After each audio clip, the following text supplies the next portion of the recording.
প্রথম বড় পর্দায় অভিষেক, সেটাও আমার খুব পছন্দের একজন অভিনেত্রীর সাথে আমার হয়েছে। এটার জন্য আমি অনেক গ্রেটফুল কুসুমদির কাছে যে সে আমাকে পছন্দ করেছে। আমাদের সিনেমাটা শরতের জবা, কুসুমদি যে এর মধ্যেও শরৎকালেই যে সে সিনেমাটা সবাইকে দেখানোর সুযোগ করে দিচ্ছে, এটার জন্য এটা আমার কাছে খুব এক্সাইটেড লেগেছে, ডিফারেন্ট লেগেছে জিনিসটা, যে শরতের জবা শরৎকালেই আসাটা উচিত। বাংলাদেশে যদি সুপারস্টার বলি আমরা, তাহলে আসলেই শাকিব খান ভাই, এছাড়া বাংলাদেশে আর কোনো সুপারস্টার নেই। এটা তো অনেক অনেক অনেক বেশি এক্সাইটেড আমি, ওই জন্য হয়তো বা আমার কথাও বোঝা যাবে যে আমি আসলে নার্ভাস না, আমি খুবই এক্সাইটমেন্টের জন্য কিছুটা নার্ভাসনেস কাজ করছে। জীবনের প্রথম প্রেস কনফারেন্স, প্রথম বড় পর্দায় অভিষেক, সেটাও আমার খুব পছন্দের একজন অভিনেত্রীর সাথে আমার হয়েছে। এটার জন্য আমি অনেক গ্রেটফুল কুসুমদির কাছে যে সে আমাকে পছন্দ করেছে।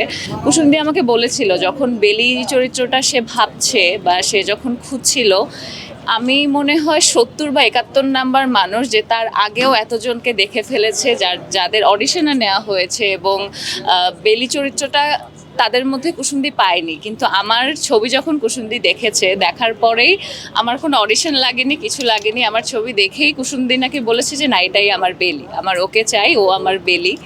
সো দিদি আমাকে ওভাবে দেখতে পেরেছে, এটার জন্য আমি দিদির কাছে গ্রেটফুল। দিদির জন্য আমার এই প্রথম অভিষেকটা হওয়া বড় পর্দায়, এবং সাথে আমি জিতু হাসান ভাইয়ের মতো এত সম্মানীয়, এত সিনিয়র লেভেলের একজন অ্যাক্টরের সাথে কাজ করতে পেরেছি। আমি ওনার ওয়াইফের ক্যারেক্টারটাই করেছি। তাছাড়া ইয়াশ ভাইয়া ছিল, ইয়াশ ভাইয়ার যে প্রথম কাজটা স্বপ্নজাল, ওটা দেখার পর থেকেই আমি ইয়াশ ভাইয়ার কাজের অনেক বড় ফ্যান। ঠিক একইভাবে কুসুম শিকদার দিদির লাল টিপ আর শঙ্খচিল খুবই ফাইনেস্ট ওয়ার্ক। সো এদের সাথে কাজ করতে পারবো একদম প্রথম সিনেমাতেই, এটা আসলে আমার আশা ছিল না।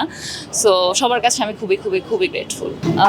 সিনেমার ঠিক দুঃসময়টা আমি বলবো না, কারণ আমার কাছে মনে হয় আগের তুলনায় এখন রিসেন্টলি ২-৩ বছর ধরে আমাদের বাংলা ইন্ডাস্ট্রির সিনেমা, আমাদের বাংলাদেশ ইন্ডাস্ট্রির সিনেমা অনেক অনেক অনেক আপগ্রেড হচ্ছে, সবাই পছন্দ করছে, গল্পের ধরন চেঞ্জ হচ্ছে। সো হ্যাঁ, এখন একটু দেশের কিছু পরিস্থিতির জন্য যেহেতু সিনেমা আসছে না, বাট আমাদের সিনেমাটা শরতের জবা, কুসুমদি যে এর মধ্যেও শরৎকালেই যে সে সিনেমাটা সবাইকে দেখানোর সুযোগ করে দিচ্ছে, এটার জন্য এটা আমার কাছে খুব এক্সাইটেড লেগেছে, ডিফারেন্ট লেগেছে জিনিসটা, যে শরতের জবা শরৎকালেই আসাটা উচিত। গল্প যেহেতু ভালো, প্রতিটি কাস্ট যেহেতু মোটামুটি ভালো, সবাই আমার মনে হয় সবাই ভালো অভিনয় করেছে, সবাই সবার 100% ট্রাই করেছে, ক্যামেরার পেছনে যারা ছিল, ক্যামেরার সামনে যারা ছিল। সো সবার কম্বিনেশনে আশা করি কাজটা ভালোই হবে, যতই খারাপ পরিস্থিতি যাক না কেন। সবাই হলে আসবেন, সবাই সিনেমাটা একবার হলেও দেখবেন।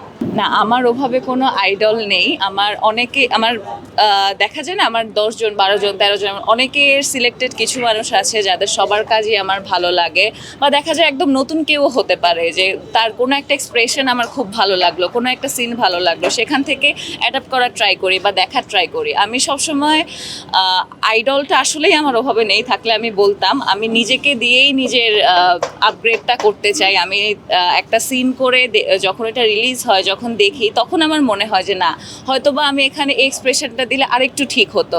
সো এভাবেই নিজের উপরে নিজে ওয়ার্ক করে যাচ্ছি, নিজের কাজের উপরে নিজেই ওয়ার্ক করে আগানোর চেষ্টাটা করছি, শিখছি অভিনয় এখনো। বাংলাদেশে যদি সুপারস্টার বলি আমরা, তাহলে আসলেই শাকিব খান ভাই, এছাড়া বাংলাদেশে আর কোনো সুপারস্টার নেই।